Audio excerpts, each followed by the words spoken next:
एक बहू जिसका नाम सोनम था, वो अपनी माँ से फोन पर बात करते हुए कह रही थी, क्या बताऊं मम्मी, आजकल तो बासी कड़ी में भी उबाल आया हुआ है। जब से पापा जी रिटायर हुए हैं, दोनों लोग फिल्मी हीरो हीरोइन की तरह दिन भर अपने बगीचे में ही झूले पर विराजमान रहते हैं। न अपने बालों की सफेदी का लिहाज है, न बहू बेटे का। इस उम्र में दोनों मेरी और नवीन की बराबरी कर रहे हैं। तब तक चाय पीने के लिए सोनम को पूछने प्रभा जी यानी कि सासू माँ उसके कमरे की तरफ बढ़ी, पर उदास मन से रसोई में दाखिल हुई। उन्होंने सब कुछ सुन लिया था, पर नजरअंदाज करते हुए खामोशी से चाय बनाकर ले गई और सोनम को भी उसी के कमरे में दे दी। उन्हें अशोक जी के लिए चाय ले जाते देख उनकी बहू सोनम के चेहरे पर व्यंग्यात्मक मुस्कान तैर गई, पर वो नजरअंदाज करके सिर झुकाए निकल गई।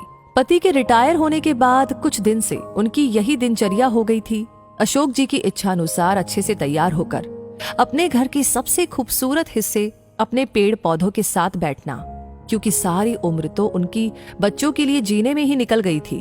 तो जीवन संध्या में दोनों लोग साथ समय भी गुजारते और वहां पड़ी मेज चार कुर्सी उस भाग को और भी मोहक बना देती और दिन भर के बहुत से कार्य वहां पर आसानी से निपट जाते। पांडे विला, जो 2 मंजिला कोठी नुमा घर अशोक और प्रभा का जीवन भर का सपना था, बड़ा खूबसूरत लगता देखने में। उस पर वातावरण भी बेहद सुरमय। 20 बाई 20 गज की कच्ची जगह भी थी उस घर में। बाहर जहां था प्रभा के सपनों का बगीचा, बेला के पौधे, हर सिंगार का घनेरा पेड़, अंगारों सा दहकता गुड़हल का पेड़ और छोटा सा टैंक जिसमें कमल के फूल खिले रहते। जाड़े में तो रंग बिरंगे फूल, डहेलिया, गुलाब, पैंजी और तमाम किचन गार्डन की सब्जियां 4 चांद लगा देती देखने वाले की आंखों में। और रसोई घर में भी ताजे धनिया, पुदीना, मेथी की बहार रहती। हर मौसम में घर खुशबू और सकारात्मक ऊर्जा से सरोबार रहता। उस पर वहां पड़ा झूला जो भी वहां बैठ जाता तो उठने की इच्छा ही नहीं होती।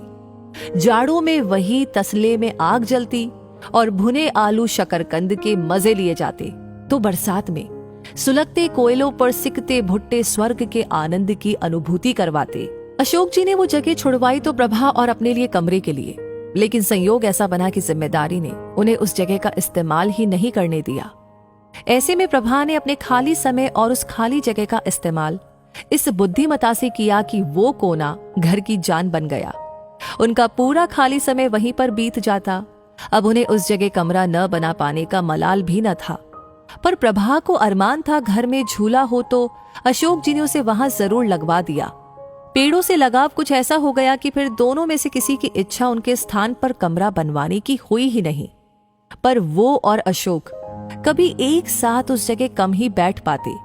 कभी प्रभा अनमनी होती तो अशोक बड़े जिंदा दिल शब्दों में कहते, पार्टनर रिटायरमेंट के बाद दोनों इसी झूले पर साथ बैठेंगे और खाना भी साथ में खाएंगे। हर शिकायत दूर करेंगे। फिलहाल हमें बच्चों के लिए जीना है। बच्चों के करियर पर सब कुछ बलिदान हो गया। अब बेटा भी अच्छी नौकरी में था और बेटी भी अपने घर की हो चुकी थी। रिटायरमेंट के बाद घर में थोड़ी रौनक रहने लगी थी। अशोक जी को भी घर में रहना अच्छा लग रहा था। बड़े पद पर थे तो कभी उनके कदम घर में टिके ही नहीं। गांव से आकर शहर में बसेरा बनाना आसान न था, लेकिन किसी तरह 400 गज जमीन कर ली। सहधर्मिणी प्रभा जी भी सहयोगी महिला थी तो मंजिल और आसान हो गई। अब दोनों पति पत्नी आराम के पलों को संजो लेना चाहते थे। उनके घर में जरूरी सब सुविधाएं भी थी, फिर भी बहू सोनम को न जाने क्यों वो कोना सबसे ज्यादा खटकता था, क्योंकि कोई भी बंधन न होने पर भी अशोक जी के घर में रहने से उसे घर का काम बड़ा महसूस होता था। दिन भर उसके साथ लगी रहने वाली प्रभा का अब थोड़ा समय अपने पति को देना उसे अखरने लगा था। अक्सर वो नवीन को उसके माता पिता के लिए ताने देने का कोई भी मौका नहीं छोड़ती थी। उसने उस कोने से छुटकारा पाने के लिए नवीन को एक रास्ता सुझाते हुए कहा, क्यों ना हम बड़ी कार खरीद ले। नवीन ने कहा, आइडिया तो अच्छा है, पर रखेंगे कहाँ? एक कार रखने की ही तो जगह है घर में। नवीन थोड़ा चिंतित स्वर में बोला, जगह तो है ना, वो गार्डन तुम्हारा जहां आजकल दोनों लव बर्ड्स बैठते हैं। सोनम थोड़े तीखे स्वर में बोली, थोड़ा तमीज से बात करो। नवीन क्रोध से बोला जरूर, पर उसने भी अशोक जी से बात करने का मन बना लिया था। अगले दिन वो कुछ कार की तस्वीरों के साथ शाम को अपने पिता के पास गया और बोला, पापा, मैं और सोनम एक बड़ी गाड़ी खरीदना चाहते हैं। पर बेटा, बड़ी गाड़ी तो घर में पहले ही है, फिर उसे रखेंगे कहाँ? अशोक जी ने सवाल किया। ये जो बगीचा है यहीं गैराज बनवा लेंगे। वैसे भी सोनम से तो इनकी देखभाल होने से रही, और मम्मी कब तक करेंगी? इन पेड़ों को कटवाना ही ठीक रहेगा। वैसे भी ये सब जड़ें मजबूत घर की दीवारों को कमजोर कर रही हैं। प्रभा तो वहीं कुर्सी पर सीना पकड़कर बैठ गई। अशोक जी ने क्रोध को काबू में करते हुए कहा, मुझे तुम्हारी माँ से भी बात करके थोड़ा सोचने का मौका दो। क्या पापा, मम्मी से क्या पूछना? वैसे भी इस जगह का इस्तेमाल भी क्या है? नवीन थोड़ा चिड़चिड़ाकर बोला, आप दोनों दिन भर इस जगह बगैर कुछ सोचे समझे 4 लोगों का लिहाज किए बगैर साथ बैठे रहते हैं। अब कोई बच्चे तो है नहीं आप दोनों, और अब घर में सोनम भी है, छोटे बच्चे भी हैं, पर आप दोनों ने दिन भर झूले पर साथ बैठे रहने का रिवाज बना लिया है, और ये भी नहीं सोचते कि 4 लोग क्या कहेंगे। इस उम्र में मम्मी के साथ बैठने की बजाय अपनी उम्र के लोगों में उठा बैठी करेंगे तो वो ज्यादा अच्छा लगेगा, ना कि ये सब। और वो दन दनाते हुए वहां से अंदर चला गया। अंदर सोनम की बड़बड़ाहट भी जारी थी। अशोक जी भी एहसास कर रहे थे प्रभा के साथ अपनी ज्यादती का। जब कभी पत्नी ने अपने मन की कही तो उन्होंने उन्हें ही सामंजस्य बिठाने की सीख दी, पर आज की बात से तो उनके साथ प्रभा जी भी सन्न रह गई। अपने बेटे के मुंह से ऐसी बातें सुनकर, रिटायरमेंट को अभी कुछ समय ही हुआ था, उनकी जिंदगी तो भागम भाग में ही निकल गई थी, बच्चों के लिए सुख साधन जुटाने में। नवीन और सोनम ने उस शाम खाना बाहर से ऑर्डर कर दिया, पर प्रभा से न खाना खाया गया और ना ही उन्हें नींद आई। नींद तो वैसे अशोक जी को भी नहीं आ रही थी, और वो प्रभा की मनोस्थिति को भी समझ रहे थे। किसी ट्रैफिक सिग्नल पर खड़े सिपाही जैसे, जिससे हर रिश्ता बस अपनी ही तवज्जो चाह रहा था। पर सोचते सोचते सुबह कुछ सोचकर उनके होठों पर मुस्कान तैर गई। अगले दिन जब सोकर वो उठे तो देखा प्रभा जी सो रही थी, पर बेचैनी चेहरे पर दिखाई दे रही थी। वो रसोई में गए और खुद चाय बनाई। कमरे में आकर पहला कप प्रभा को उठाकर पकड़ाया और दूसरा खुद पीने लगे। आपने क्या सोचा? प्रभा ने रुआंसे लहजे में पूछा।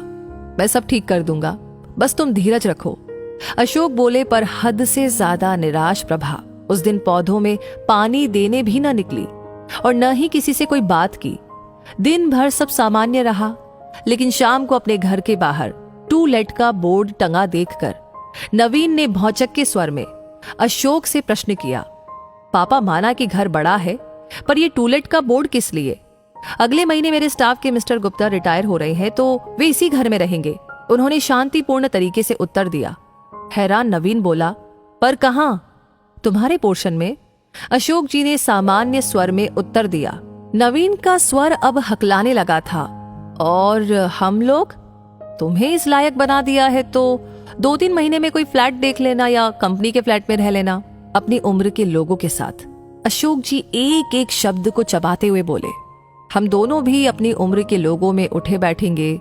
सारी उम्र तुम्हारी माँ की सबका लिहाज करने में निकल गई, कभी बुजुर्ग तो कभी बच्चे।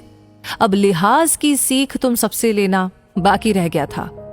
पापा मेरा वो मतलब नहीं था, नवीन ने सिर झुकाकर बोला। नहीं बेटा, तुम्हारी पीढ़ी ने हमें भी प्रैक्टिकल बनने का सबक दे दिया। जब हम तुम दोनों को साथ देखकर खुश हो सकते हैं तो तुम लोगों को हम लोगों से दिक्कत क्यों है? इस मकान को घर तुम्हारी माँ ने बनाया, ये पेड़ और इनके फूल तुम्हारे लिए मांगी गई न जाने कितनी मनौतियों के साक्षी है, तो उसका कोना मैं किसी को छीनने का अधिकार नहीं दूंगा। पापा आप तो सीरियस हो गए। नवीन के स्वर अब नम्र हो चले थे। नहीं बेटा, तुम्हारी माँ ने जाने कितने कष्ट सहकर, कितने त्याग करके मेरा साथ दिया। आज इसी के सहयोग से मेरे सिर पर कोई कर्जा नहीं है, इसलिए सिर्फ ये कोना ही नहीं, पूरा घर तुम्हारी माँ का ऋणी है। घर तुम दोनों से पहले उसका है, क्योंकि जीभ पहले आती है, ना कि दांत। औलाद होने का हमसे लाभ उठाओ, पर जब मंदिर में ईश्वर जोड़े में अच्छा लगता है तो माँ बाप साथ में बुरे क्यों लगते हैं? जिंदगी हमें भी तो एक ही बार मिली है। और इस तरीके से मकान को घर बनाने वाली को आखिर अपना कोना मिल ही गया। तो दोस्तों, ये कहानी आपको क्या कहती है? इस कहानी से क्या सीख मिलती है? आपकी क्या राय है? कमेंट सेक्शन में अपनी राय जरूर बताएं। लाइक ऑलरेडी कर दिया है तो इस कहानी को शेयर करना बिल्कुल ना भूलें। साथ ही साथ आपके लाइक, कमेंट्स, आपका ये ढेर सारा प्यार हमें इंस्पायर करता है ऐसी कहानियां आप तक पहुंचाने के लिए। वैसे हर वीडियो सबसे पहले आप तक पहुंचे उसके लिए एक छोटा सा काम, हमारे पेज को तुरंत फॉलो करें, मिलूंगी आपसे बहुत जल्दी ही और ऐसी कहानियों के साथ। तब तक के लिए कहूंगी धन्यवाद।